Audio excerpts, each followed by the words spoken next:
Hey, it's Clay, and this will be a video chart on Bitcoin. We will take a look at the 4-hour time frame. Real quick, what do I mean by 4-hour in case maybe you're new to charts? Instead of each one of these candlesticks here representing 1 day's worth of price action, which is what you would normally see, each one represents 4 hours. So this here may look like a few weeks worth of time. It's actually just the past few days broken down into 4-hour time slices. I like to do this time frame and does a good job of telling the quote-unquote story of the price, and then makes mapping out levels of support and resistance a bit easier to see. Friendly reminder, Bitcoin is open 24/7, so if you're watching this video 15-20 hours after I upload the video, then yeah, the chart's going to look a little different for you. But my goal here from the presentation standpoint is to keep this video relevant for as long as possible, and I'm going to accomplish that by talking about more so general levels and then walking you through some questions, and based on how you answer those questions, that'll dictate the current status of the chart. Now, the big thing that happened over the weekend was the price was able to stabilize out and then start to work its way back upwards, and then got the break of this red line here, which was representing 7,000. And then the best part is, even after that break, the price has just continued to grind along and along. So that is where the first update comes into play, and this update is just based on a foundational rule in charting, which states when levels of resistance are broken and closed above, you want to see them act as support. And that's also what brings about the first question. So let's just use that 20-hour number. Let's say you're watching this video 20 hours after I upload the video. Question number one just is simply, where is the price at relative to 7,000? As long as you're answering the question that the price is above 7,000, then that means that the current breakout that's underway is still totally legitimate. It's still totally strong. Because, I mean, even if, let's say, the price you're answering it, has come down here, so maybe you're saying, well, Clay, I'm watching, it's like 7,000. Well, think about what that would still be telling you. That would still be implying that there's a set of lows right here.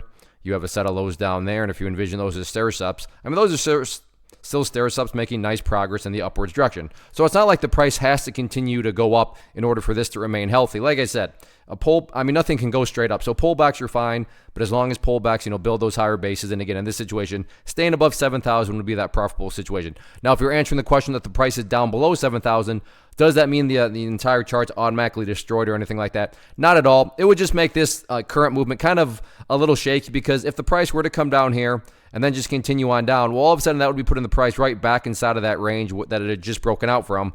And not to insult your intelligence, but price movements that go back to where they were, not exactly a sign of true power. So again, preferably definitely stay above 7,000, but if the price is at 6,800 when you're watching it this 20 hours from now, yeah, that's just not an ideal situation, but it also doesn't mean that the chart is epically destroyed and everybody should be running and freaking out. And then on the flip side, if you're saying, well, yeah, Clay, the price is above 7,000, well, then gut instincts, common sense will take you far. The further up above 7,000 the price is, just the more bullish and bullish this breakout has become. So obviously, if you're watching this 15-20 hours from now and the thing is now at 8,000, that would just be telling you that this current breakout has gotten that much more bullish. So from that angle, like I said, gut instincts, common sense will take you far. But all in all, very nice breakout currently underway.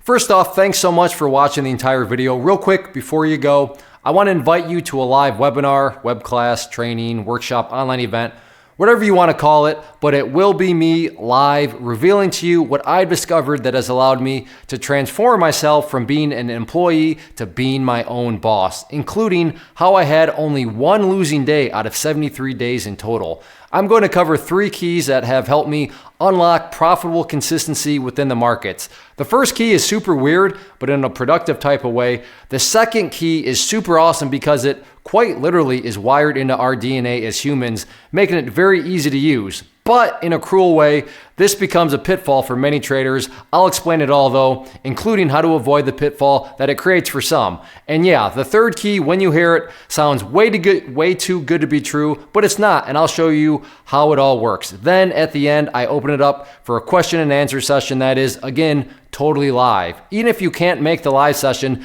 please still sign up, as it will be recorded, and you can go back and watch the replay that I will send you. Click the image on the screen or click the link down in the description box so you can get the date and time and claim your spot, which I should note is limited due to the fact that this truly is a live event. If you have any questions, let me know. If not, I'll be seeing you soon.